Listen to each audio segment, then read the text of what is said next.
Vamos a empezar a ver lo que son los diagramas presión-entalpía, pH se llaman. Eh, Entalpía se denota con la letra H, pero no se escribe con H, simplemente se denota así. Eh, entonces son diagramas donde por un lado tenemos todas presiones. En este caso, este diagrama la tiene en bar, pero puede estar en cualquier unidad de presión. Y por el lado de la entalpía tenemos todas las entalpías en unidades de entalpía que son kilojoule, y como es entalpía másica es sobre kilogramo. Esa es la unidad. Cada refrigerante va a tener un diagrama diferente. Acá tenemos, por ejemplo, este es para el amoníaco, NH3.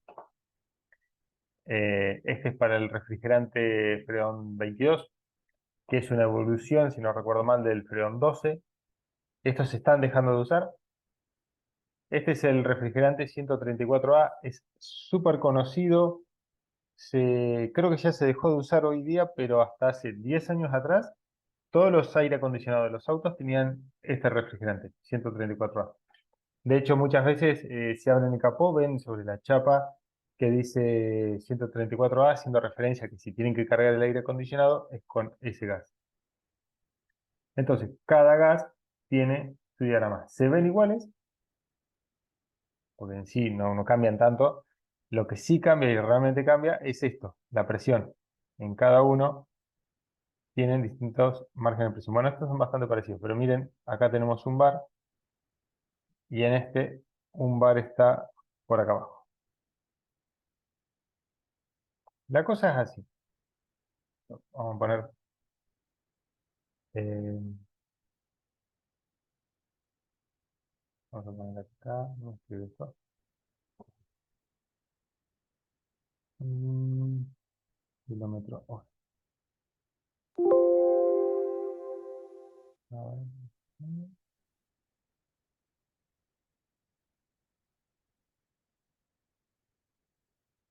Para entender un poco lo que es la entalpía, imagínense que tienen... Ah, no puedo pegar de este lado. Claro. No me sirve de nada lo que quería hacer. Imagínense que de este lado tienen un auto que va a 1 km/h. O sea, esto estaría por un lado. Y por el lado opuesto, un otro auto que va a 100 km/h, ¿no? Entonces, ¿qué pasa? Si yo quiero pasar de 1 km a 100 kilómetros, lo que tengo que hacer sí o sí es incrementar su energía. Sin importar cuánto yo tengo que ir incrementando su energía para pasar de 1 km hasta 100 km/h. Ahora, si voy a 100 y quiero bajar a 1 km, tengo que quitar energía. O sea, en ese caso sería apretar el freno. Pero bueno, es una forma de quitar energía. O sea que podemos decir que un auto que va a 100 km/h tiene mucha más energía que uno que va a 1 km/h. La entalpía se podría leer algo así. Estos números que figuran acá abajo, son niveles de energía. Mientras más a la derecha estoy, tengo más cantidad de energía. Acá dice que es cero. En realidad no significa que tiene cero energía. Significa que este es el punto de referencia, pero en realidad este cero podría estar acá. Y lo que importa es el cambio de entalpía de un punto al otro. O sea, por ejemplo, a mí no me interesa que acá voy de menos 200 a 200. A mí lo que me interesa es que para pasar de un punto al otro, tengo que variar 400 kilojoules de energía. Para pasar de este punto a este otro punto, yo tengo que incrementar 400 kilojoules, que es la diferencia, ¿no? Llego de menos 200 hasta 0 y sigo sumando 200 más. Eso es lo que a mí me interesa. Otra cosa que se ve en los gráficos son, esto es la energía, dijimos. Presión. Representa la presión a la que está sometida el gas en ese momento. Y después tenemos tres fases, que tenemos el lado izquierdo, la lengua, que es la fase intermedia, se llama campana. Esto que está acá se llama campana. Y el lado derecho.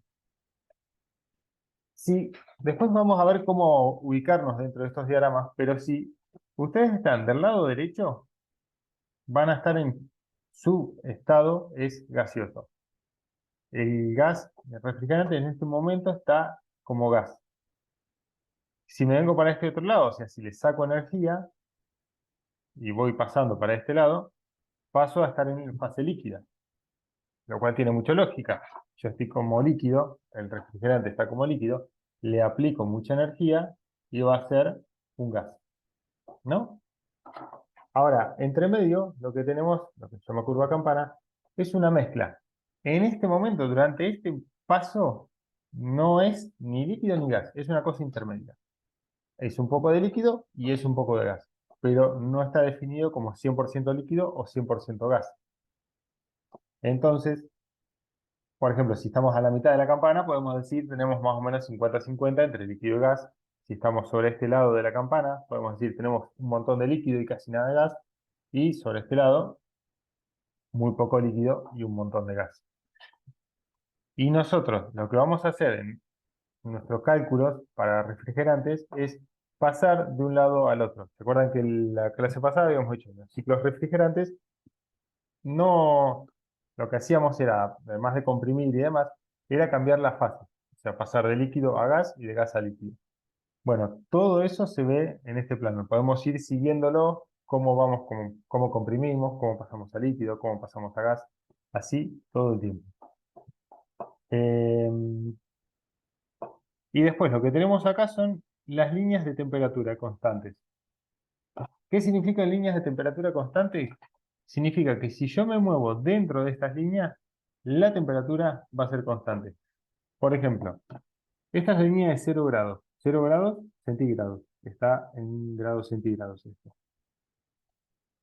O sea que el gas a 100 bar y si vengo hacia abajo, menos 800 kilojoules de entalpía, está a 0 grados, porque es este punto y está a 0 grados. Ahora, a 4 bar y menos 800 kilojoules de entalpía, también está a 0 grados. O sea que siempre que estoy cayendo dentro de esta línea, estoy a 0 grados. Mismo pasa una vez que entro en la campana. Cambia el sentido de la línea, pero sigue surgiendo el mismo efecto. Por ejemplo, en este punto, acá, tengo 0 de entalpía, 4 bares y 0 grados de temperatura. Y en este punto, 4 bares de presión, otra vez, hacia abajo tengo más o menos 450 de entalpía, kilojoules de entalpía, y 0 grados. Y después ya tengo que bajar mucho la presión para seguir manteniendo los 0 grados. ¿Se entiende más o menos cómo es el gráfico?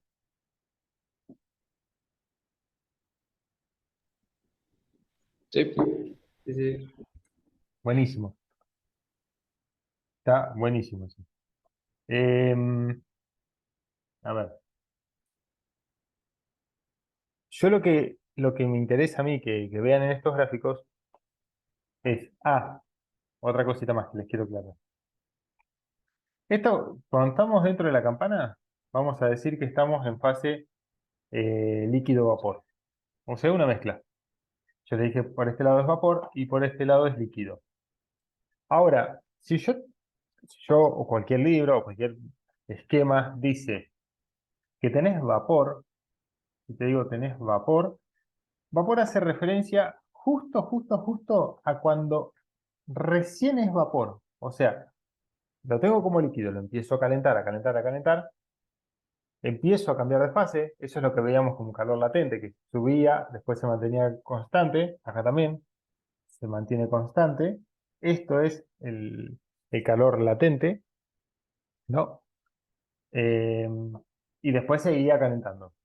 Ok, ni bien termina la última gota de líquido convertirse en vapor, eso es vapor o gas ya. Si sigo calentando, ya tengo vapor sobrecalentado. No importa si es 1 grado más o 1000 grados más.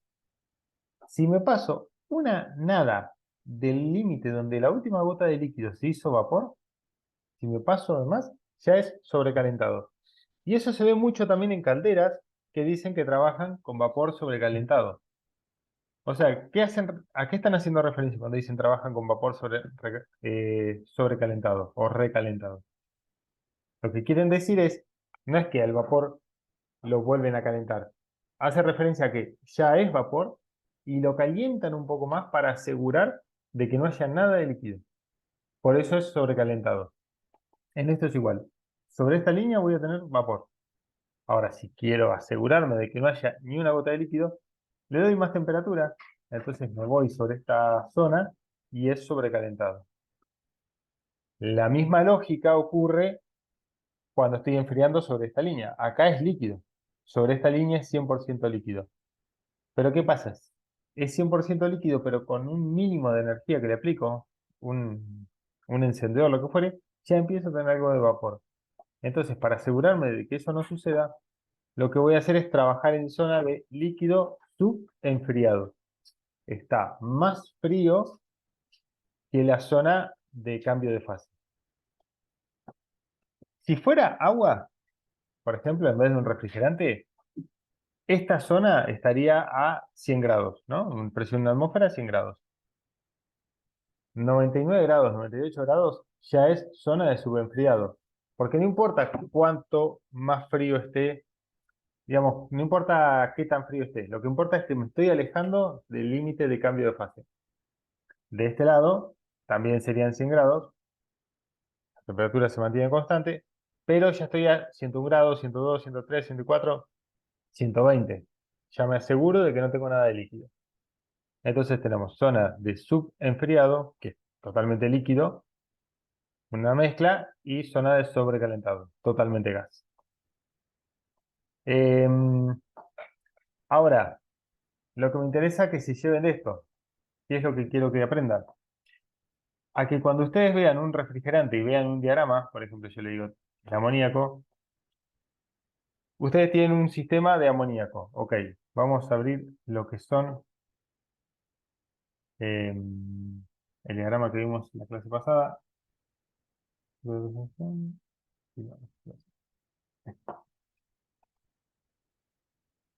Imaginemos por un cachito que esto es de amoníaco, ¿no? Y yo digo, bueno, este compresor larga amoníaco a 12 kilos. O sea, yo pongo un manómetro acá en la salida del compresor y tengo 12 kilos de presión.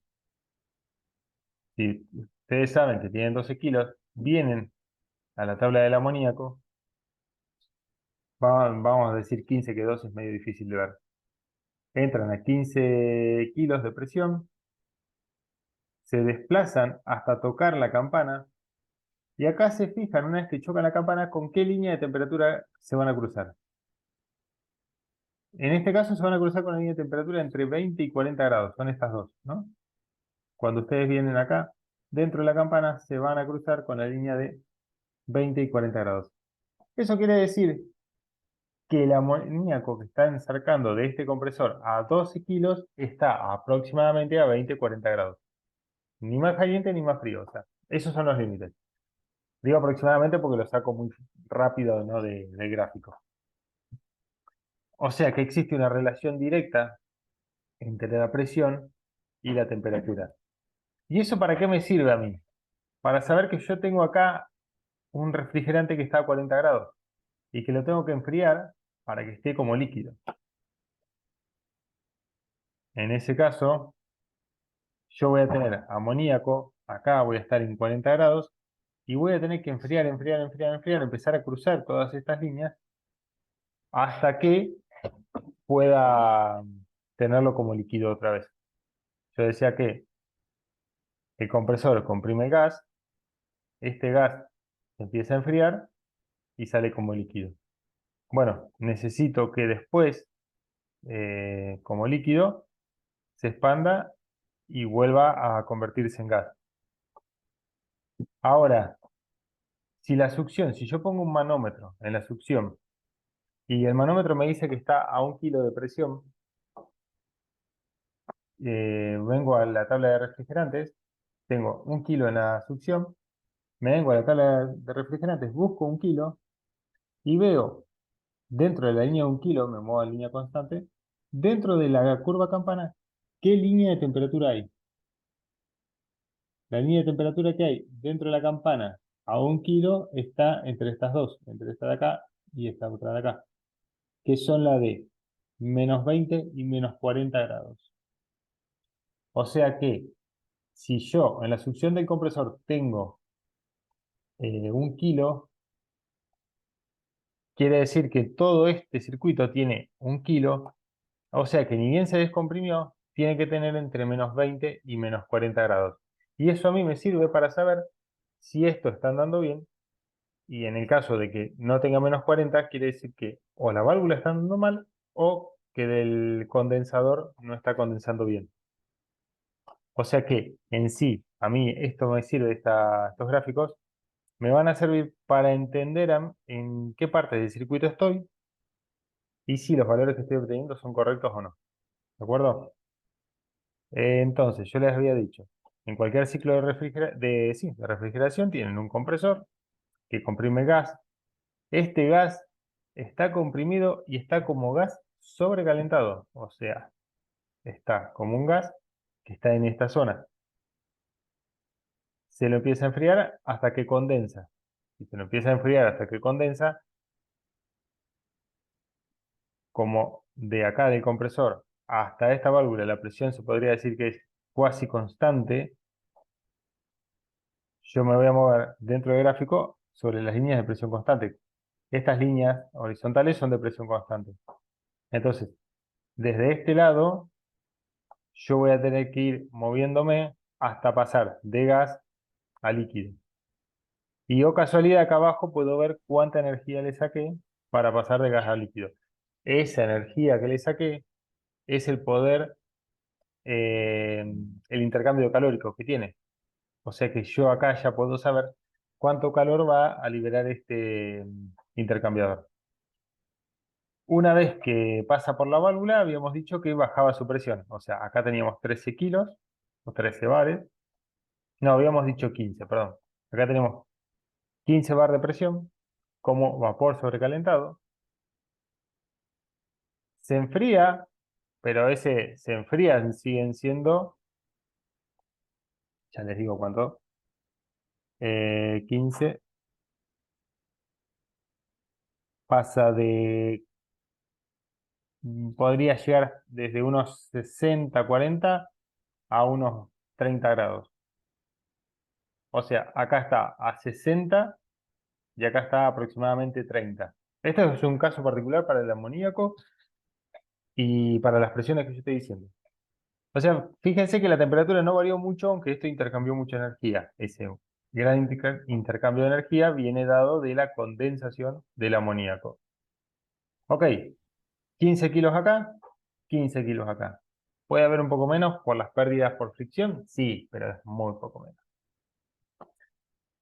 Una vez que pasa por la válvula de expansión, baja su presión. ¿A cuánto? 1 kilo. Habíamos dicho que teníamos en la succión 1 kilo, entonces más o menos por acá habrá 1 kilo, 1 kilo 200. O sea que si nos venimos al gráfico, bajamos de los 15 bares a 1 bar. Yo a veces digo kilo por bar, pero son muy similares. Y otra vez caemos en dos líneas de temperatura, que habíamos dicho que eran entre 20 y 40 grados. Entonces, una vez que se descomprime, tenemos acá entre -20 y -40 grados. Y necesito que estos -20 y -40 se calienten un poco para asegurar que lleguen acá como vapor sobrecalentado, que justamente lo dice acá en su índice. Pero ¿a cuánto? A 1 kilo. Entonces necesito estar de este lado a 1 kilo, que es por acá. Suponiendo que sea esta gráfica, necesito que esté a más de -20 grados. Si yo puedo asegurar que acá tengo más de -20 grados, puedo asegurar que el compresor nunca va a recibir líquido. Va a ser todo gas lo que recibe. ¿Quién se sumó? ¿Josías? Ah, Santi, un montón. Bueno, Entiendo que es difícil, entiendo que hay que ir digiriéndolo con tiempo, pero ¿cómo lo ven? Más o menos.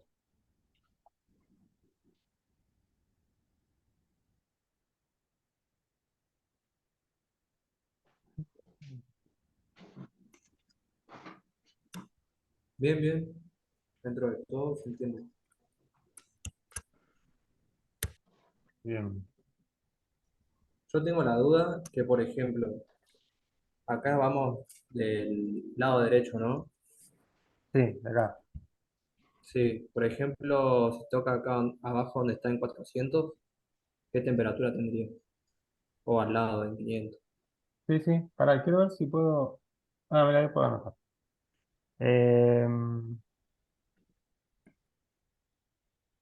Estoy aprendiendo a manejar. Joya. Vamos, tirame un ejemplo y lo vamos viendo. Decime uno, cualquiera.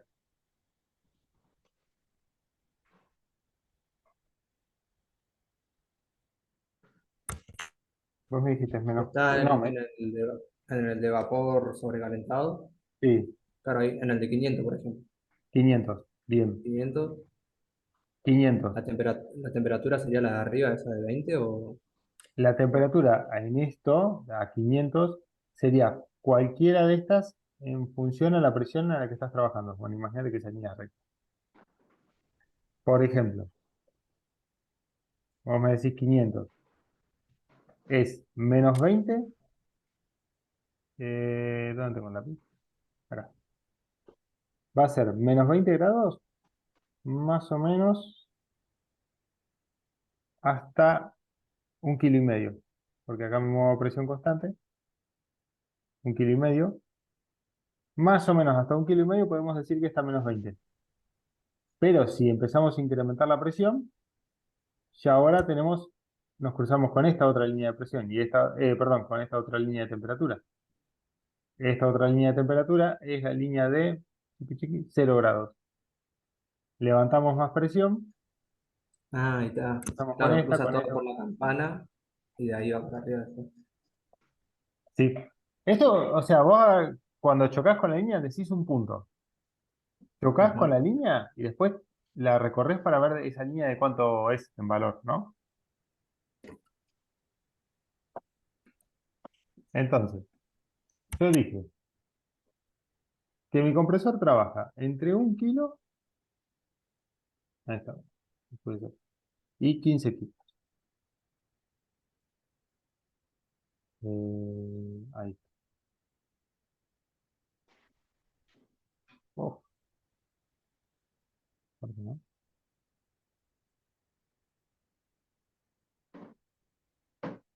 No sé por qué no puedo hacerlo así en la línea. Ahí, ahí. De dominio fea eran dos líneas. Bien, entonces, estos van a ser mis límites. Si todo funciona bien, yo tengo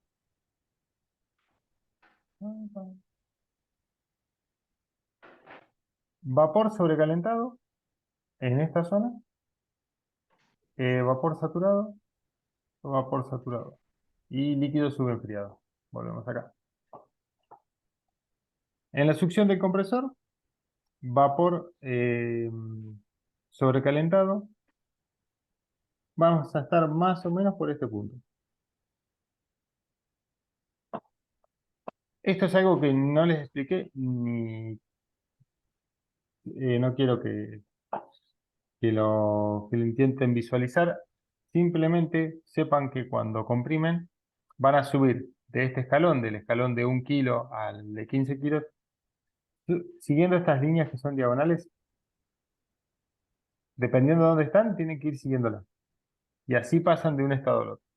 Se llaman líneas de entropía constante y es porque justamente el compresor comprime a entropía constante. Pero bueno, dejando eso de lado, termino en este punto. En este punto, ahí tengo que ver qué temperatura tiene. Esta línea es la... ¿Cómo me pierdo yo? Esta línea es la de 200 grados. Miércoles. Era mucho más caliente. Entonces, a la salida del compresor tengo 200 grados, voy a enfriarlo, empieza a condensar, a condensar, a condensar, a condensar. Acá ya está condensado, ya está como líquido, pero estoy en este punto. Estoy hablando de, lo empiezo a enfriar, condensa, condensa, como líquido. Este como líquido acá rojo es este punto de acá. Y una vez que paso de ese punto, lo tengo que llevar por la red y expandir. Esa expansión es pasar de este nivel de presión al de abajo. Y la forma de pasar de un nivel al otro es cayendo en línea recta. Entonces, otra vez, ¿en qué punto caigo? Bueno, estoy más o menos entre esta línea de presión y esta otra. O sea, estoy entre menos 20 y menos 40 grados. Entonces, yo acá voy a tener, acá en esta zona, entre menos 20 y menos 40 grados. Siempre a la salida del... Ustedes lo que pueden saber siempre va a ser la temperatura que tienen que tener acá respecto al diagrama y la temperatura que tienen que tener en este otro intercambiador respecto al diagrama. Ya con el compresor y demás es un poco más complejo porque ya les digo, dependiendo si es la válvula, el salto es a entalpía constante. Si pasa por el compresor es a entropía constante, por ahí eso es un poquito más elevado el nivel. Pero lo que sí tienen que saber es que es moverse horizontalmente de un lado de la campana y hacia el otro es lo que hace el evaporador y el condensador. O sea, condensador por acá, evaporador por acá. Lo que hacen es pasar de un estado al otro y eso implica moverse dentro de la campana de un lado al otro. Y como justo en esa campana, a esa presión, yo sé las temperaturas, puedo saber en el evaporador y en el condensador qué, qué presión tengo. Yo les quiero ver a ver si tengo un ejemplo real. Para eso necesito encontrar el diagrama pH. Diagrama pH de 410. Este refrigerante es el que más se está usando hoy día, o uno de los que más se está usando, por una cuestión ambiental. Los refrigerantes están variando mucho con el paso del tiempo, porque los viejos contaminaban muchísimo más que los nuevos.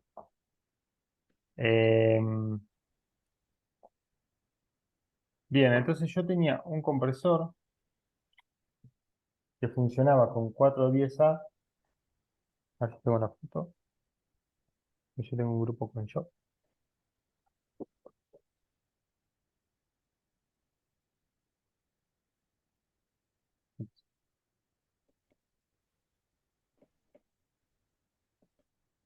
Ujú.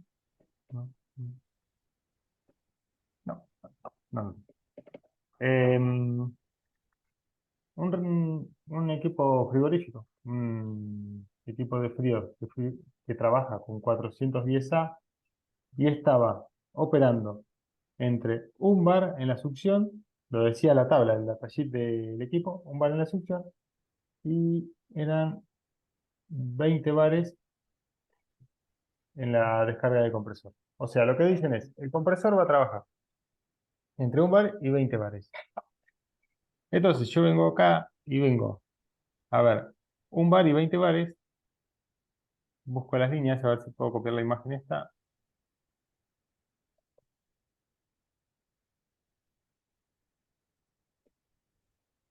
Un bar y 20 bares.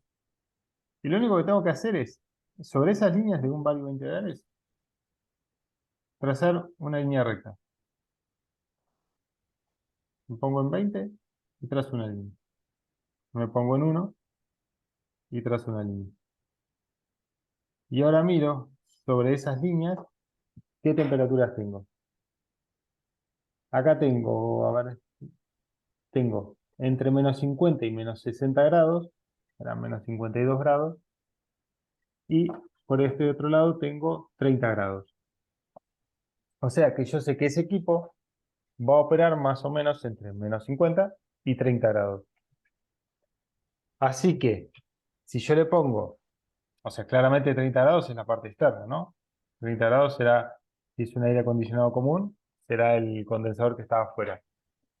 Si ese opera a 30 grados, yo tengo que brindarle agua, aire, lo que fuere, más frío para que baje la temperatura, porque eso se va a querer calentar y tiene que estar como mucho a 30 grados. Entonces lo tengo que enfriar con algo bastante fresco.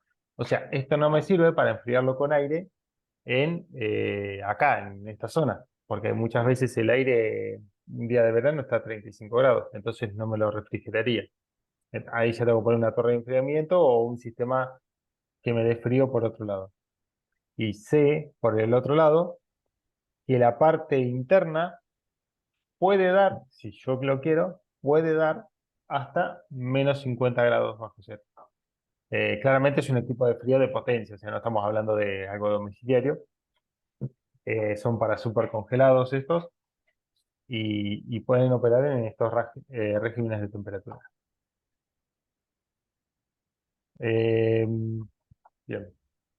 O sea, después igual esto en cada refrigerante lo vamos a ir viendo, pero a mí lo único que me interesa es eso, que sobre estos gráficos puedan trazar dos líneas, una con la presión alta y otra con la presión baja, y saber en qué momento yo estoy cruzando la campana. ¿A qué temperatura estoy cruzando la campana? En esa temperatura que estoy cruzando la campana, sé que esa va a ser la temperatura de o mi condensador o mi evaporador, cualquiera de los dos. Y acuérdense que siempre el evaporador va del lado interno, es el frío, porque justamente evapora el gas que viene como líquido y se hace gas. Y el condensador va del lado caliente y es el que pasa de gas a líquido. Eh, bien, ¿siguieron entonces, más o menos? Yo creo que sí.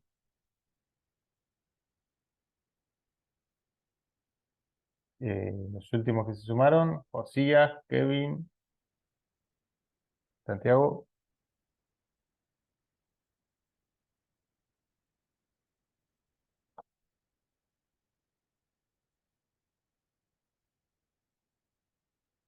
O no,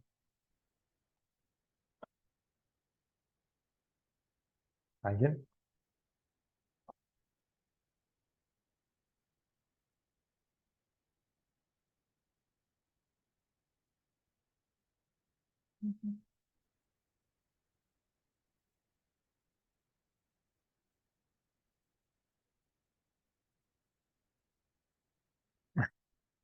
Lo que decía Santiago es si se entendía cómo buscar las temperaturas dentro de los diagramas pH, dentro de estos diagramas.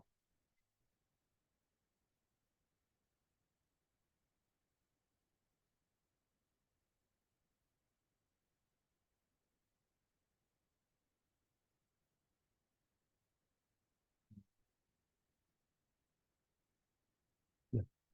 Bueno, vamos a tomarlo como así. Eh,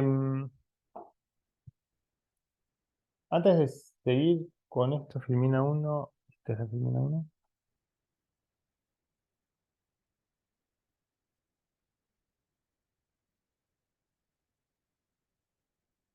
Me falta compresores y Filmina 1. Ahora que se me mezclaron las Filminas, me parece.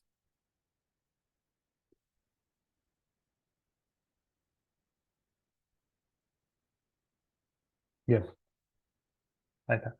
Bueno, eh, eso va como introducción a lo que es el diagrama presión entalpía, pH. Ustedes agarran Google, ponen cualquier diagrama pH, cualquiera, y les va a figurar esa misma curva campana. Y de ahí buscan el gas que ustedes están trabajando. Todos los equipos frigoríficos suelen tener identificado el gas con el que trabajan. Eh, Ahora, ¿qué está pasando? Y esto es algo que sucede mundialmente. Yo no sé si se acuerdan, esto por ahí es cosa más vieja, pero antes los aerosoles, tipo lisoform, cualquier aerosol en el ambiente, decía no contiene CFC o CFH. No, creo que era CFC. No daña la capa de ozono, no contiene CFC. Eso, el CFC, es un tipo de gas que provocaba un daño grande sobre la capa de ozono. Este, estos daños que se empezaron a descubrir con el tiempo, se están intentando revertir no utilizando más ese tipo de gas, ¿no? Bueno, dentro de los gases que usaba la industria, los refrigerantes eran gases CFC.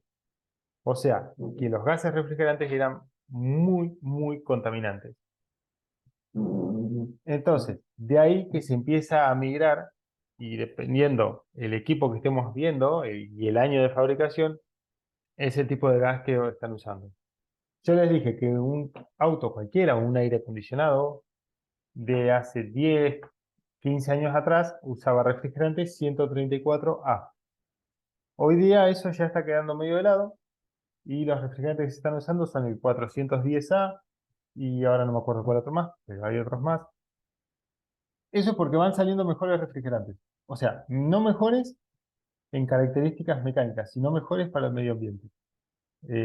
No sé si se acuerdan lo que era la huella de carbono, que era la relación que existe de la contaminación de un gas, el que analizo cualquiera, respecto al dióxido de carbono.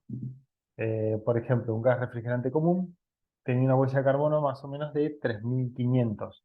O sea, quiere decir que cada gota en gas, ¿no? De refrigerante equivale a 3.500 gotas de dióxido de carbono en el ambiente. O sea, genera el mismo impacto ambiental. Eso da una magnitud de lo nocivo que es para el medio ambiente, ¿no? De ahí entonces empiezan a migrar. Primero existieron los refrigerantes R12 y R22. Esos ya se sacaron de mercado y en teoría no existen más. Y digo en teoría porque he escuchado que sí se siguen usando en algunos lados. Pero es muy difícil conseguir el gas para ir a cargar gas. Las garrafitas de gas de refrigerante R12 y R22 casi no se consiguen. La idea es que no se utilicen más. Ahora, con eso todo bien. Decimos, bueno, teníamos un equipo frigorífico que usaba R22, no se pudo usar más, le vaciamos todo el R22 y le metemos 134A o 410A. El tema es que, como yo les mostraba acá, dependiendo del gas que estás usando, es la curva campana que tiene. O sea que, dependiendo del gas, es la presión a la que yo tengo que ir para poder tener el intercambio calórico y cambiar de estado de líquido a vapor. Entonces ahí surge el principal problema con el cambio de los refrigerantes. Tenés que llevar el equipo a trabajar a otros niveles. Y mayormente, o algo que sucedió cuando se instaló el 134A en sistemas viejos, es que necesitabas levantar más presión en los equipos para que pudieran operar bien. Un equipo capaz trabajaba entre, no sé, medio kilo y 3 kilos, ahora tiene que trabajar entre 2 kilos y 15 kilos de presión. Para eso necesitas que tu compresor levante más presión, que tus cañerías soporten esa presión, cambiar la válvula de expansión y demás. Eh, lo que está sucediendo ahí, ¿qué pasa con eso? Si vos decís, bueno, no, haces el cálculo, mi cañería soporta esa presión, bueno, genial. El compresor, supongamos que decimos, no, ahora el compresor que antes era para llevar a 5 kilos la presión, ahora tiene que levantar hasta 15 al mismo gas, o sea, al nuevo gas. El nuevo gas tiene que levantar la presión hasta 15 kilos. ¿Puede? Van, miren las especificaciones técnicas y dice que el compresor dice que puede levantar hasta 20 kilos. Entonces dicen, bueno, genial. Si mi compresor puede levantar hasta 20, lo hago trabajar en 15 y hasta ahí no habría grandes problemas. El tema es que el compresor tiene algo que se llama rendimiento volumétrico, que es qué tan eficiente es el compresor trabajando, ¿no? Y ese rendimiento empieza a caer a medida que va levantando más presión. Ahora lo vamos a ver con unos ejemplos, pero lo que pasa entonces es que ustedes cuando empiezan a cambiar de compresores o de gases, empiezan a tener diferentes rendimientos. Entonces su equipo puede llegar a consumir más energía. Esto,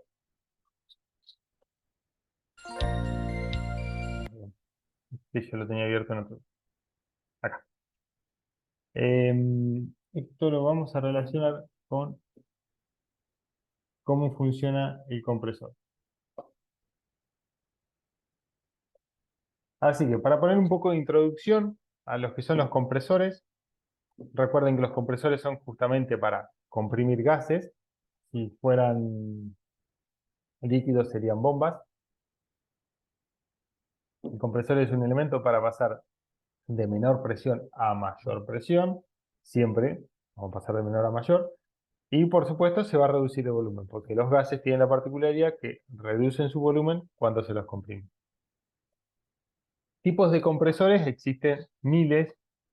Tenemos dos grandes diferencias que son los de desplazamiento positivo y los dinámicos. Dinámicos, clásicos son los sopladores de cualquier cosa, sopladores que son turbinas. El turbo de un auto también, o el compresor de una turbina. Son dinámicos porque no son pulsantes, digamos. Esos compresores son compresores que más o menos se utilizan más para soplar, para mover mucho caudal, pero sin mucha presión. Los de desplazamiento positivo, o sea, los que son pulsantes, son compresores que se utilizan justamente para levantar más presión, pero su caudal es limitado. Eh, Tenemos el compresor a pistón común, eh, que no tiene, o sea, es el que todo el mundo conoce. Lo mismo, pero con un diafragma, en vez de tener un pistón que sube y baja, lo que tiene es un pistón que mueve un diafragma y ese diafragma sube y baja. Compresores a tornillo o el RUTS, que eh, son bastante similares. Compresor a paleta, que son paletitas que van moviendo el aire, pero también no permiten que el aire vuelva para atrás, o sea, que son de desplazamiento positivo. Y los scroll, que son los compresores que hoy día más se están utilizando en los aires acondicionados y los equipos frigoríficos. Pero esto no se los explico ahora porque tengo un video que explica cómo son.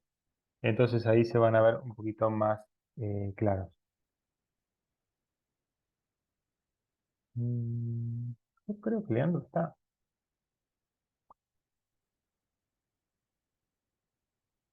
¿No?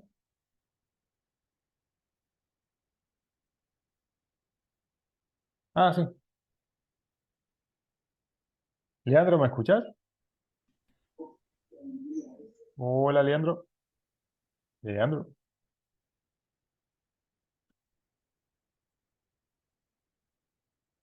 Leandro, Leandro, Leandro.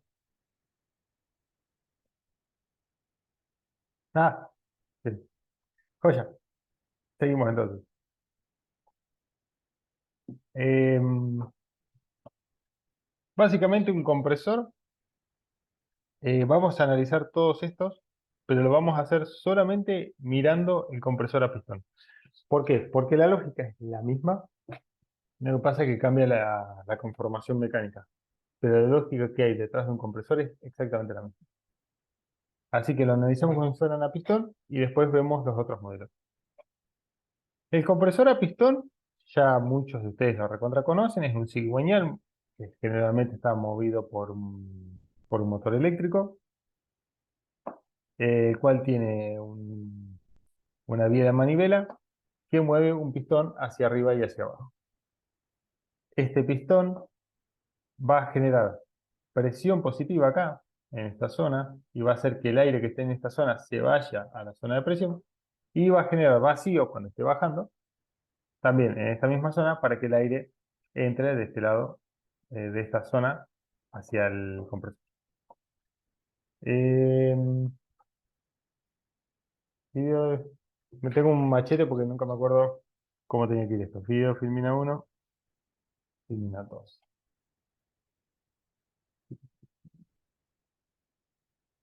Bien. Este es otro diagrama. Se llama diagrama presión-volumen y puede que alguna vez si alguien le calcula el rendimiento de un compresor, se los muestre.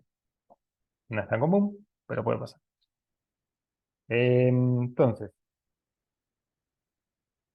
vamos a ver un cachito cómo se va moviendo este compresor. Lamento por el audio, pero lo tengo a velocidad 0.25 para que vaya despacito y se vea. Entonces, bueno, en este caso está girando en el sentido opuesto. Ahí llegó al punto muerto superior, lo pasó un poquito y está empezando a bajar. Cuando baja, claramente genera vacío en esta zona. La valvulita, no sé si la vieron, el flapper, abrió y el aire pasó de este lado a este otro lado. Eh, Estas son como, digamos, serían como válvulas antirretorno de aire. Permiten que el aire pase de este lado hacia este lado, pero no en el camino inverso. Ahora, este aire no puede salir por acá, sí o sí va a tener que salir por este otro lado. Eh, ¿Vieron alguna vez un flapper de un compresor común? Me refiero al clásico de taller que está en un costado. Vamos para. Hola, profe. ¿Cómo andás? Yo sí he visto, pero, o sea, en el principio de funcionamiento de las motos dos tiempos, por ejemplo, también lleva flap. Sí, hoy estábamos hablando de eso. Eh, Justo los de las motos, yo como no entiendo mucho de motos, eh, no sé bien cómo son las formas, pero entiendo que no son muy iguales a estos. O sea, por ahí me parece un poco, pero no son tal cual, me parece. Y son distintas, sí, son cuadradas, son más grandes, Está, pero el principio es lo mismo, es lo básicamente. mismo. Es mantener una presión hasta un determinado tiempo, por así decirlo. Eh, Estos son de los compresores de taller clásicos. O sea, es una chapa, está agarrada a la tapa del cilindro y que permite que el aire pase hacia un lado y no hacia el otro. Nada más. Son esas chapitas. Y la verdad que duran un montón, entonces casi nadie las cambia. O sea, no es que es algo común saber cómo reparar un compresor.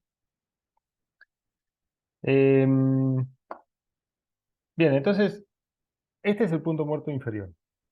Si lo miramos en el diagrama, estamos acá. Esto está a presión ambiente y estamos en el punto 1. Vamos a empezar Mentira, estamos en el punto 2. El punto 1 era cuando empezó a hacer la succión. Cuando el pistón estaba acá arriba.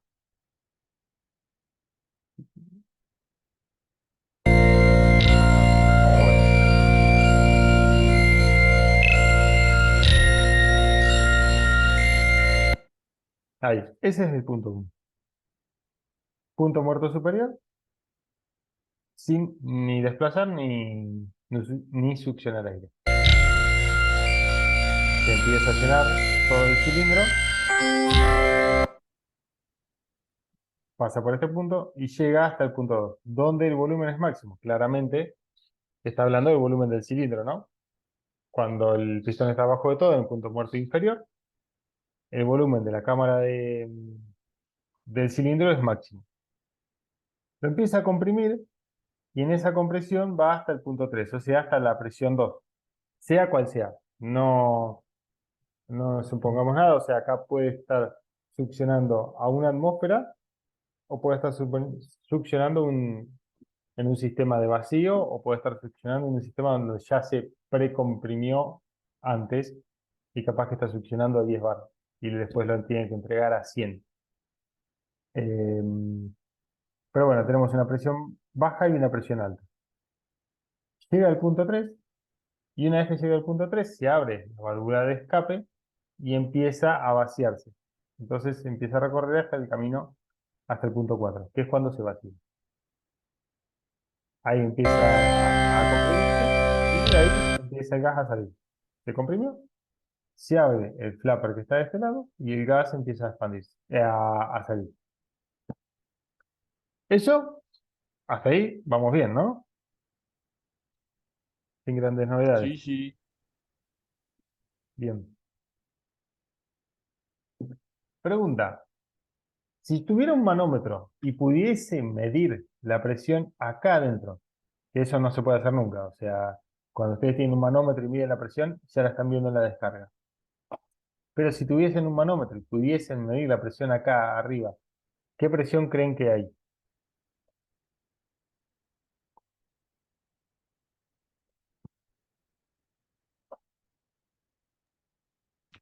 Básicamente tendría que ser la misma presión que hay en el tubo de escape, como quien dice, ¿no? Sí, sí, es así, es así. Y está buenísimo que lo digas así, porque si, por ejemplo, este compresor está un compresor que llega a 7 kilos, muchos piensan que acá habría 7 kilos. En realidad no, si está vacío y acá tengo 2 kilos, acá tendré 2 kilos 100, porque siempre tiene que ser un poquito más para que venza el flapper y pase, ¿no? A medida que va incrementándose la presión en el tacho, porque se está llenando, ahí sí voy a empezar a tener cada vez más y más presión acá arriba. Pero, como dijiste, si está medio vacío, por ahí tengo 2 o 3 bar en el tacho, acá con 2 o 3 bar, el gas ya escapa y se va. Entonces nunca voy a superar los 2 o 3 kilos de presión o bares en la parte superior, ¿no? En el punto muerto superior. Em, Ahora, les muestro otro video. ¿Entienden? Vamos a salir un cachito. Este video lo hice yo. Es el compresorcito que les había mostrado en la clase pasada, el amarillito que tiene mi vieja en la casa. Y miren un cachito, solo el manómetro de la izquierda. El video que grabé, y ahora lo ponemos con audio y todo, es desde que estaba en cero, estaba completamente descargado, lo enchufamos y 40 segundos más tarde llega a los 7 kilos más o menos que tiene seteado y para. Ese es el video. Lo que yo hice fue, a este mismo video, lo dupliqué, lo puse a la par. Puse el tiempo, eh, acá ¿qué tiempo tengo? 30 segundos. Lo tomé en 30 segundos, lo puse a la par y los hice correr al mismo tiempo. O sea, que este manómetro está en el segundo cero y va a empezar a andar 1, 2, 3, 4 segundos. Y este está en el segundo 30 y va a andar 31, 32, 33, 34. Van a ir a la par. En tiempo van a la par. Es el mismo manómetro, el mismo compresor y es el mismo video. O sea, no cargué 2 veces el compresor. Yo lo que quiero que miren, que presten atención es a cómo se mueven las dos agujas en el mismo momento. Lo voy a poner a andar. Bueno, el sonido, la verdad que el sonido del compresor. Pero mira, ahí lo pongo a andar. Presten atención a la velocidad que tienen las dos agujitas.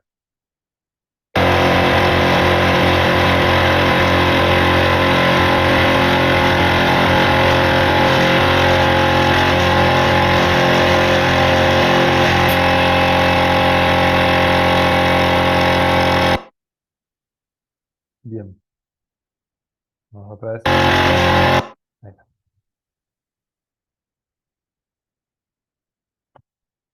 ¿Notaron la diferencia de velocidad? Sí, sí, se aprecia la Sí, sí. velocidad. Bueno, buenísimo. Lo que tardó 6 segundos en pasar de 0 a 2 bar, después no llegó ni a levantar un bar más. Solo subió 0,75 bar. Eso es lo que yo les decía cuando les decía que el rendimiento volumétrico del compresor cae en función a la presión en la que están trabajando. Que la ecuación no lo contempla. Que ustedes ya lo saben, porque cualquier persona que trabaja con un compresor sabe que al principio se carga de toque y después al final está ahí y le cuesta un montón. Es como que todo el mundo lo sabe. La cosa es por qué. Ahora eso es lo que vamos a ver. Y no es una sensación óptica, realmente pasa. O sea, a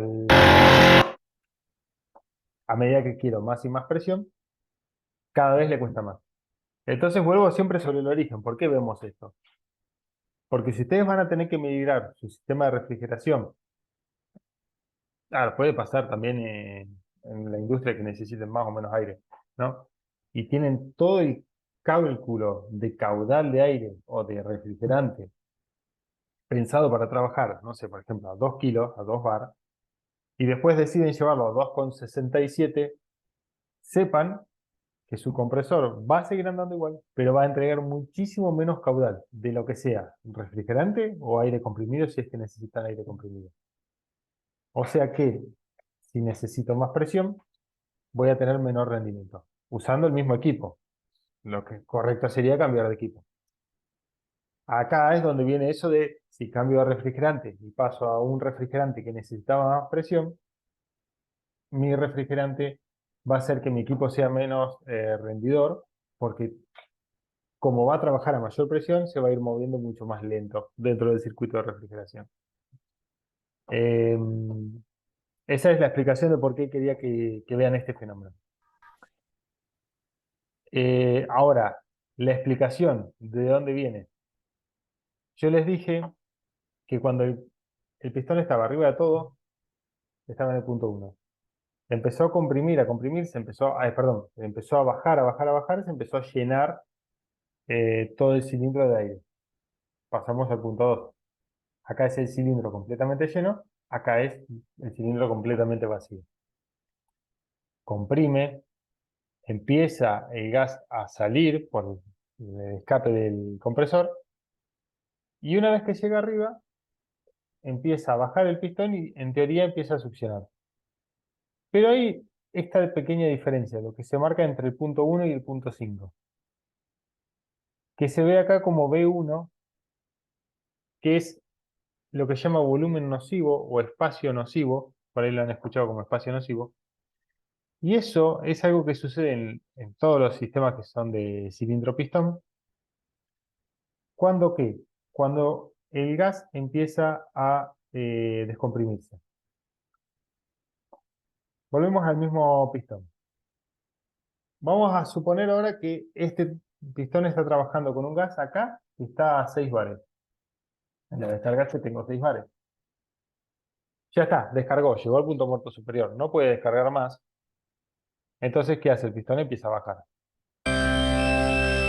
Fíjense todo lo que bajó el pistón y el flapper de emisión en realidad todavía no abrió. Sigue cerrado. ¿Por qué sigue cerrado si el pistón ya está bajando? En teoría ya está haciendo succión, pero el flapper sigue cerrado.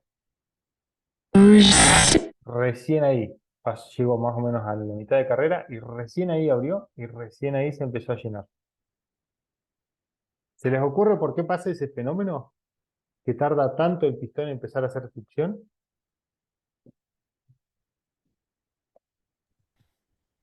Puede ser que le quede un poco de presión a la cañería, eh, Bien, me viene por imagino ahí. yo, o sea que, porque eso al final también tendría que tener otra válvula antirretorno ante el tanque, me Ah, ok. imagino.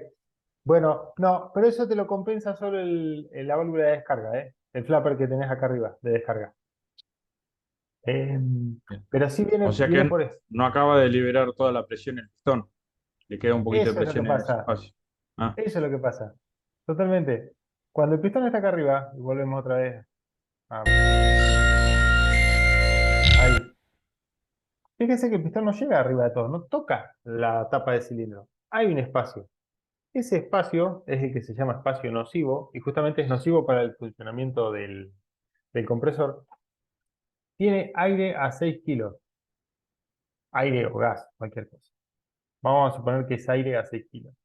Y yo acá tengo aire atmosférico, 1 kilo. Cuando el pistón empieza a bajar, lo que está sucediendo en este momento es que ese aire se está empezando a expandir. Entonces, de 6 kilos se empieza a expandir 5, 4, 3, 2, 1 kilo. Y recién ahí, de ahí para abajo, empieza a haber vacío. Entonces, recién ahí empieza a succionar de la admisión. Ahí ya estoy en condición de vacío. La presión en el interior del cilindro es menor que la exterior, entonces el aire empieza a entrar. Por eso es que los rendimientos cambian mucho con la presión. Si yo tuviera, sube, ahí. sube. Si yo tuviera 1 kilo nomás de presión, ni bien empieza a bajar, ya ahí nomás pasa a 0,5 y ya empieza a haber vacío. O sea, con 1 kilo es muy fácil generar vacío. Ahora, cuando tenés 6, 7, 10 kilos, primero se tiene que expandir todo el gas y después empieza la etapa de vacío. Por eso es que se vuelve más lento. En realidad lo que está pasando no es que le cuesta más comprimir, es que lo que tiene acá adentro no lo deja aspirar. Comprimir puede comprimir igual, expulsarlo puede expulsar igual. El problema es que no puede respirar, no puede succionar. ¿Por qué? Porque el gas que está acá adentro se le expande. Y es más, se expande tanto que llega un punto, y no sé si alguna vez lo han notado, pero hay compresores que por más que los dejen andando, eso más de compresor viejo, llegan hasta un determinado kilaje y no levantan más. Hay compresores viejos que llegan a 8 bar de presión y no levantan más. Y los podés dejar andando todo el día, no van a levantar más.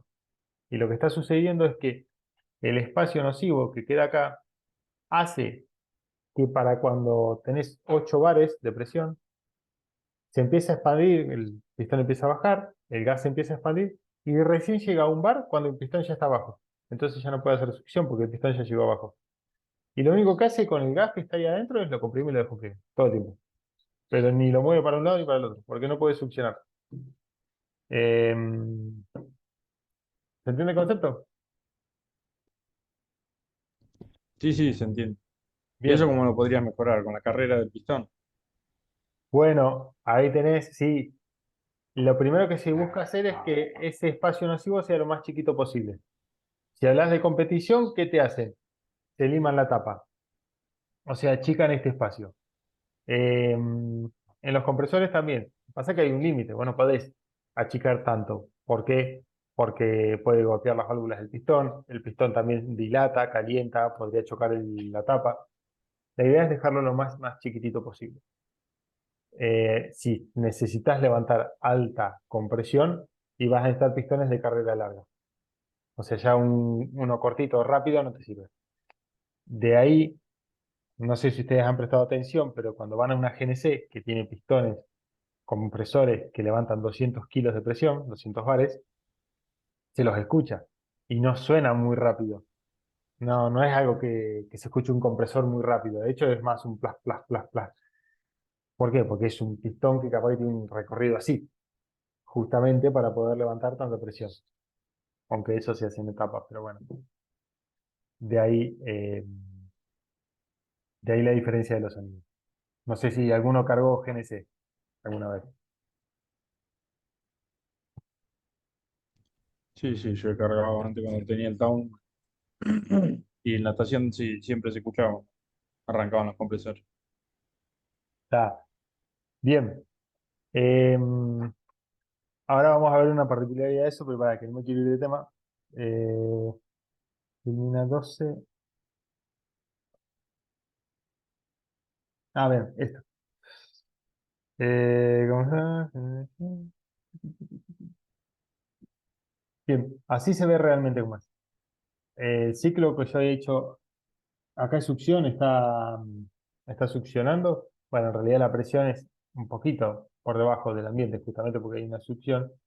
Y en la etapa de compresión, en realidad se pasa por un momento, pero después en el promedio queda a la presión de descarga, ¿no? Pero hay un momento donde la presión dentro del cilindro es mucho mayor que la presión de descarga. Después se compensa porque el gas gana inercia y termina fluyendo. Eh,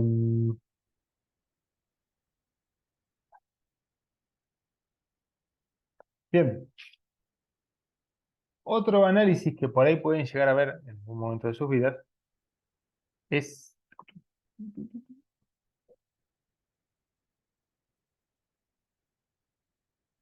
es algo como esto. Uy.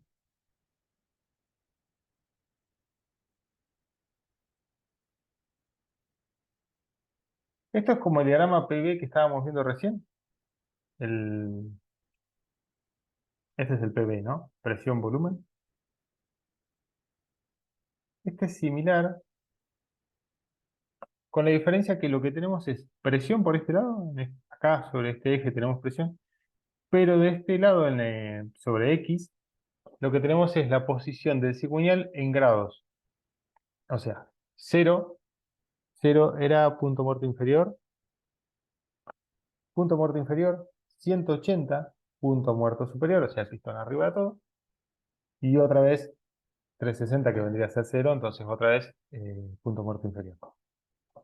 La línea que quiero que vean es esta que va acá, esta que hace yuyito y baja. Estos son unos analizadores de compresores que se usan mucho en el polo porque hay muchos compresores para distintos procesos. eh, y es muy importante entender si el compresor está andando bien o no, porque puede todo el proceso por ahí se viene a pique porque un compresor empieza a fallar.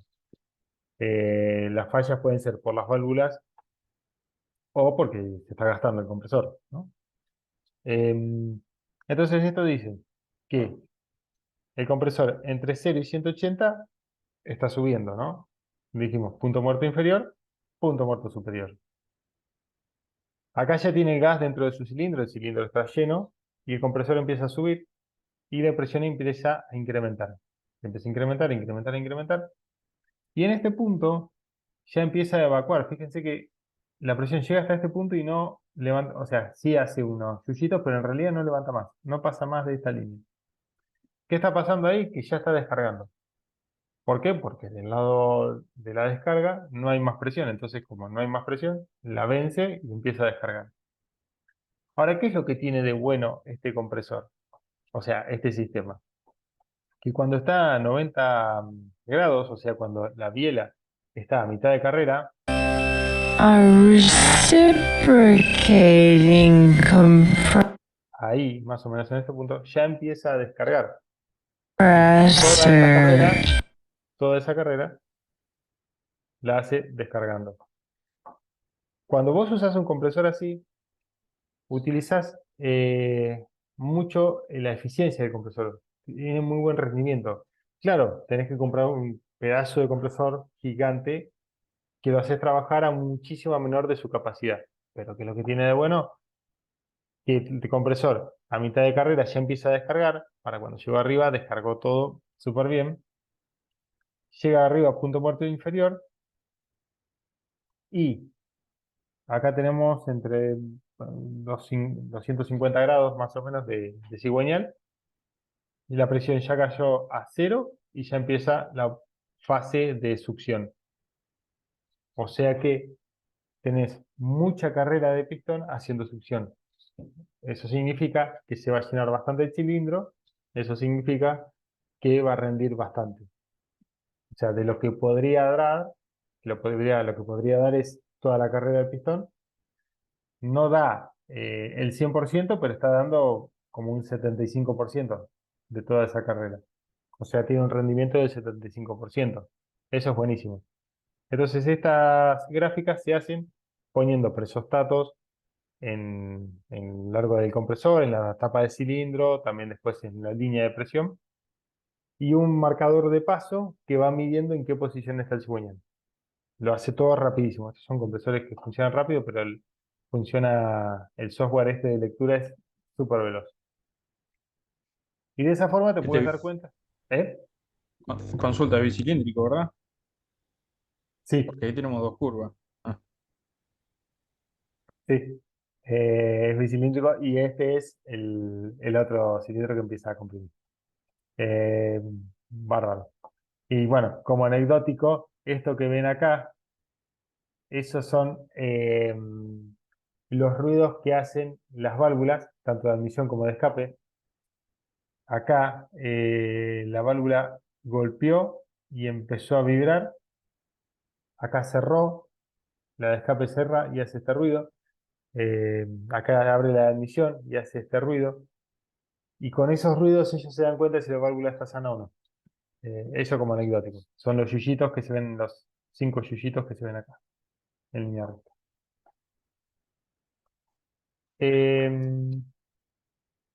Bien, entonces, Profe, de una ahí, consulta. sí, sí. ¿Y esa válvula cuándo estaría mal? Cuanto más alto va a ser la frecuencia esa, o cuanto más Eh, largo. no sé si es por altura, es porque deja de ser armónica. O sea, estos son movimientos armónicos, se ven igual de ambos lados, eh, abren y rebotan bien, pero cuando se empiezan a dañar es como que se empiezan a ver yuyos más feos o que se mantienen, nunca terminan de cerrar. O sea, en este momento la válvula está cerrada, acá está cerrada, en todo este periodo está Claro, sí, sí. cerrada. Si no, es como que se ve yuyaje en esa zona. Em, Bárbaro. Entonces, de ahí lo importante de que por más que ustedes vean que la chapa de un compresor dice que le puede levantar hasta 20 kilos, porque la resistencia del material da hasta 20 bar, eh, llevarlo a ese límite en sí es bastante malo. Energéticamente, porque va a estar andando y no va a estar moviendo caudal, y además porque va a ser muy lento. Una solución que hay para eso es comprimir en etapas. Los compresores normalmente de la GNC tienen compresión en etapas. ¿Qué es comprimir en etapas? Un compresor que comprime hasta una determinada presión. En la descarga lo toma el segundo compresor, lo comprime un poco más y podés así todos los que quieras. Dos etapas es lo más común, pero hay un montón más. Los compresores bicilíndricos no suelen ser de dos etapas, porque mucha gente por ahí suele pensar eso, o sea, vos ves dos pistones y no es que uno le pasa el aire al otro y el otro lo comprime más y lo entrega.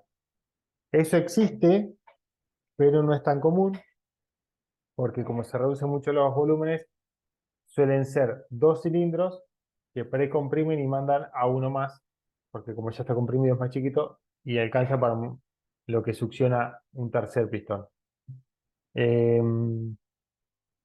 o se cambian los diámetros. Si un cilindro le pasa al otro, el primero es gigante, el segundo es mucho más chiquito. Les quería poner esta es la ecuación.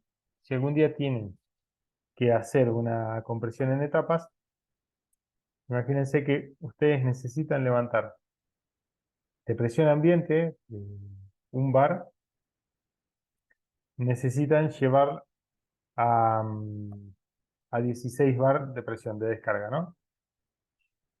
No tienen un compresor que levante de 1 a 16, o si lo tienen es muy poco eficiente, pero tienen esta ecuación que dice que la presión que debían levantar entre ambos compresores, o sea, la intermedia, es igual a la raíz de la presión de succión más la presión de descarga. Ahora vamos a ver esto. Pregunta entonces, si ustedes ya tienen un dibujito de un... Ah, esperen, vamos a hacer un pequeño. Tienen el primer compresor. De este primer compresor va a un segundo compresor y de ese segundo compresor va al tacho, al acumulador. Entonces, del primero al segundo y del segundo al acumulador. Y este toma del aire, ¿no? De la atmósfera. Ahí está. La presión atmosférica es un bar. La presión de descarga final tiene que ser 16 bares. Acá tenemos 16 bares en el acumulador, ¿no? Y mi pregunta es, ¿qué presión tendría que tener acá? ¿Cuál sería esa presión intermedia? A, a cabeza nomás. ¿Qué se imaginan que podría ser?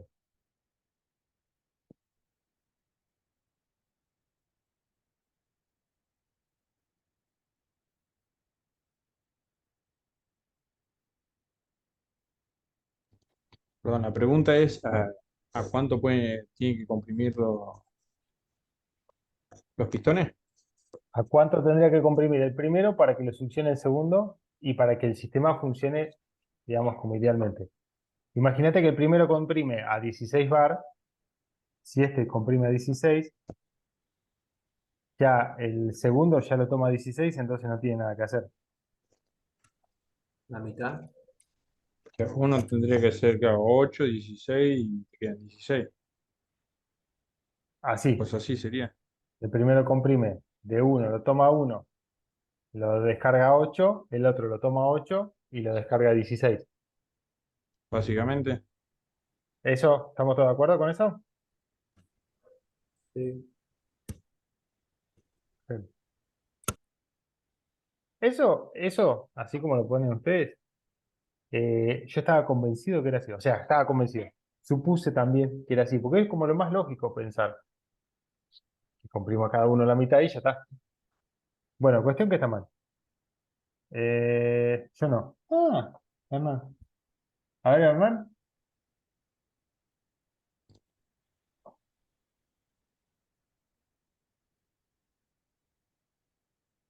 ¿por qué pensás que no es así, Hernán?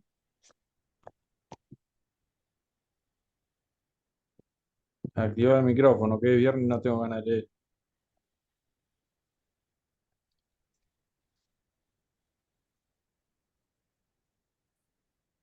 ¿Cómo que nada?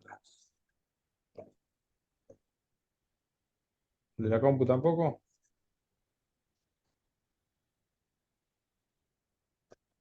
Hacer lenguaje Mm, de señas.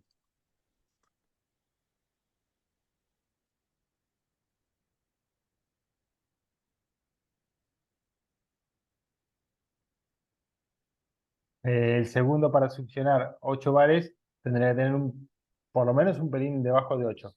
7,99 ya está succionando.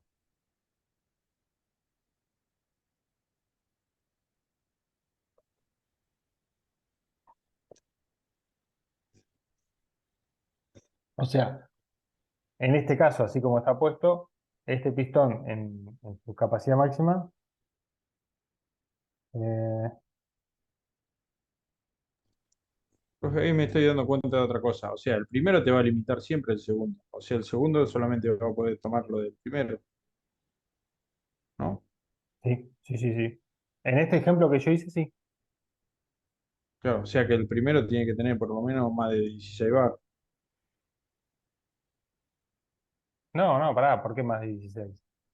Y porque si no, cuando chupa el segundo, el primero ya lo está limitando, si están en serie.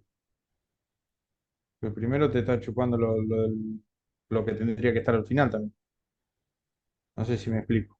Pero pará, porque el primero succiona a 1 kilo y Claro, entrega a 8.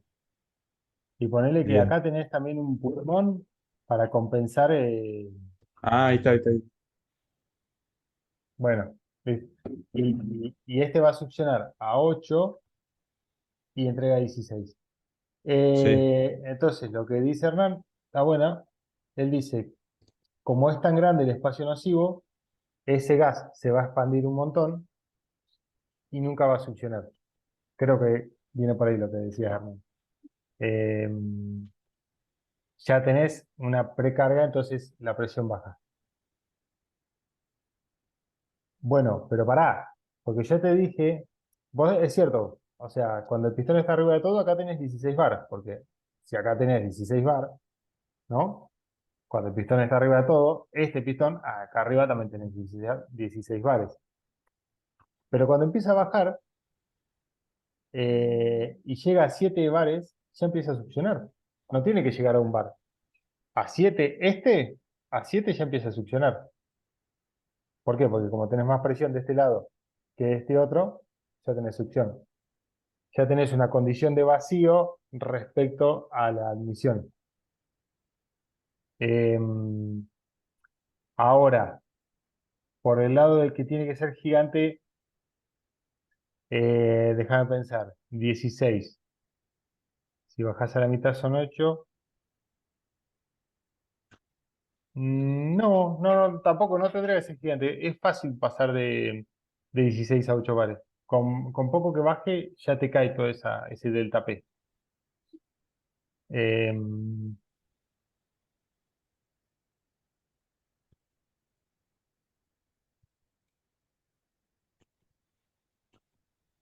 o sea, vos decías para que había que llegar a un bar. Ok, perfecto, se entendió. Em, bueno, entonces, em, lo que decían, para mí también es lo más lógico. Es decir, Entonces, el primero comprime a 8 bar, la presión intermedia, el segundo de 8 a 16. Bueno, cuestión que no es así. Y les cuento por qué. Este compresor, los compresores cuando se calculan su trabajo y su rendimiento se hace en función a el delta P, ¿no? En relación a la cantidad de volúmenes que tenés. Si vos tenés el pistón abajo de todo, vamos a intentar agarrar sin romper mucho el dibujo. Tenés el pistón abajo de todo. Acá tenés varios volúmenes. Lo podríamos dividir, digamos, en varios volúmenes, ¿no? Pongamos acá 4 volúmenes. Cada uno pintadito de distintos colores, pero bueno, son 4 volúmenes. No me interesa. Si ustedes lo ponen así, de 1 a 8, que es como yo también pensaba que tenía que ser, el primero tiene que comprimir 8 veces lo que tenía inicialmente. Le entrega un bar, o sea, le entra un bar y tiene que comprimirlo 8 veces para llevarlo a 8. O sea, lo multiplica por 8. Mientras que el segundo lo toma 8 y lo comprime una sola vez, o sea, lo multiplica por 2 y ya lo tiene 16. Si vos tenés algo que está a 8 bar, para llevarlo al doble de presión, con comprimirlo a la mitad, ya está al doble de presión. Mientras que si vos tenés algo que está a 1 bar, para llevarlo a 8, lo tenés que achicar 8 veces. O sea que este trabaja muchísimo más que este otro. No sé si se entiende. O sea, imagínense la Sí, cantidad de sí, veces se que tiene que entiende. llegar. Bien. El segundo Por pistón tiene que eso, ser mucho más chiquito. no, en Entonces, realidad lo que vos tenés que hacer es cambiar la presión intermedia.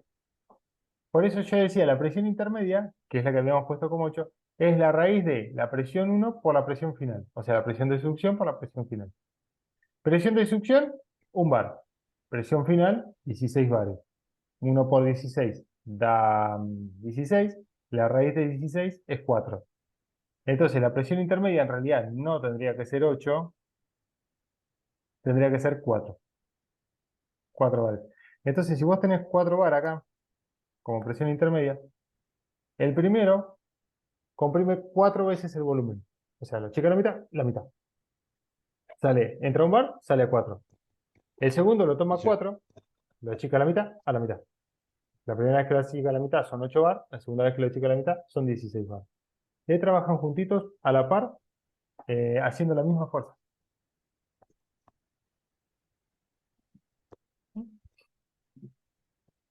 se entiende, se entiende. Yo estoy esperando que Hernán levante el pulgar. Bien, cosa. Bien, entonces, de ahí, si algún día tienen que hacer un sistema de compresión en cascada o en paralelo, en etapas, perdón, paralelo no, en etapas, esta es la presión esta es la fórmula que lo gobierna. Que lo van a encontrar en internet en 8 millones de lados, pero yo quería mostrarles de dónde sale. La presión que tiene que tener la intermedia tiene que ser igual a la raíz cuadrada de la presión inicial por la presión final. Si ponen 3, ya la ecuación cambia un poquito, también está en internet, es la raíz cúbica y se le agregan un par de cositas más. Pero la lógica viene de ahí, viene de esto. Y bien, lo de compresores, creo que está, déjenme ver la filmina.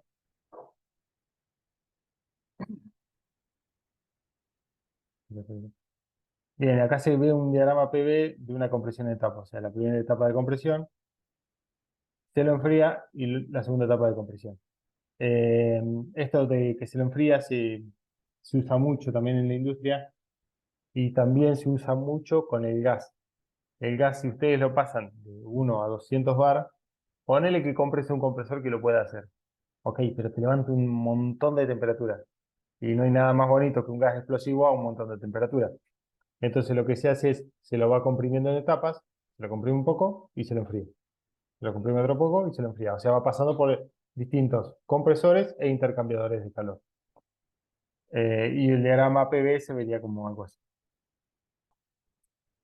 Acá les dejo el principio de función, o sea, un principio no, mentira. Les dejo un video de cómo funcionan las heladeras que son a gas, sin motor, que persiguen otro principio.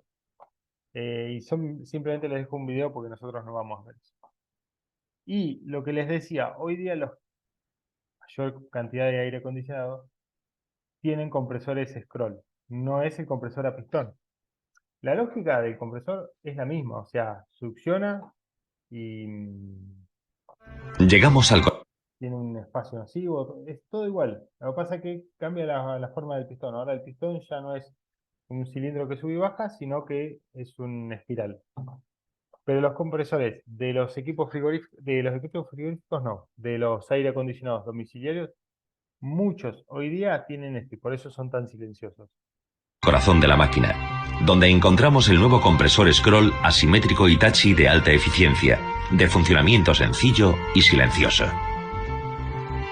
La introducción de un compresor con motor de corriente continua, la reducción del tamaño del rotor, la incorporación de la nueva carcasa y un número inferior de partes móviles permiten reducir los niveles de ruido a valores realmente sorprendentes.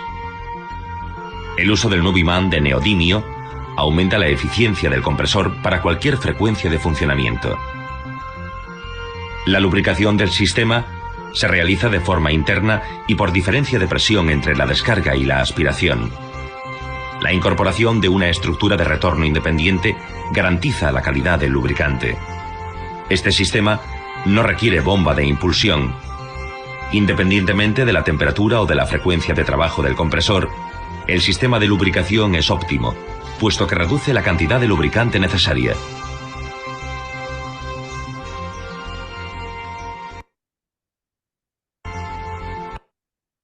Bien. ¿Entendieron más o menos cómo es? Como un laberinto. Que el desplazarse en este sentido, el aire se ve encerrado acá, el gas, y ya no puede volver para atrás. Entonces lo único que le queda es empezar a recorrer el laberinto. Y ese movimiento así lo va llevando, le va abriendo camino para que vaya haciendo todo el laberinto hasta que sale por acá. Por supuesto, en todo ese camino va juntando presión. Y como en la salida tiene algo que lo está frenando, básicamente tiene alta presión, entonces se empieza digamos, el volumen que viene por detrás a empujar y de esa forma es que empieza a levantar más presión y empieza a vencer. Lo bueno de esto, buenísimo, es que ya no es un pistón alternativo, entonces claramente ya no se escucha el sonido clásico de cualquier compresor. Son muy silenciosos y andan re bien con los sistemas de variadores de frecuencia. Entonces el motor que le conectas abajo, le conectas un variador de frecuencia y vos haces que este mismo espiral gire a distintas velocidades en función a la demanda que vos tenés. De ahí, no sé si vieron en varios aire acondicionados domiciliarios, arriba muchos dicen inverter. O sea, el inverter es justamente eso, ¿no? Que tiene un variador de frecuencia en el motor y por eso son más eficientes, porque cuando vos tenés un sistema frigorífico, lo normal es que el equipo arranque y pare todo el tiempo en función a la temperatura. Cuando necesita entregar frío, arranca, cuando llega, para. El sistema inverter nunca para. Lo que hace es bajar las revoluciones hasta encontrar el régimen, que quede, digamos, a la temperatura constante. De esa forma te evitas el arranque y el pare, el sistema trabaja de una forma más homogénea y como gira despacito, consume muy poca energía. Mientras que si gira a fondo, como un compresor común que arranca y para, en el momento que gira a fondo consume varias energía. Nada, eso como anecdótico. El otro video que yo les dejé acá, aire acondicionado domiciliario, si quieren pueden verlo. Eh, Igual sobre este ya arrancamos la clase que viene porque ya es medio tarde y vimos un montón. No. No, no tenía. Gracias que teníamos tanto. Si quieren verlo, este video de aire acondicionado domiciliario, pueden verlo. Lo vamos a ver la clase que viene igual. Vamos a arrancar con él. No quiero seguir más metiendo más temas nuevos porque ya vimos un montón. Este es el que vimos del compresor de mi hija, la Leti. Si quieren ponemos la Leti acá. Este es el de Scroll. Y este es, si les interesa, como algo anecdótico. Son las heladeras que funcionaban con un mecherito de gas, de fuego, ¿no? Tienen otro principio de funcionamiento, es otra lógica. Así que nada, hasta acá vamos a dejar de compartir.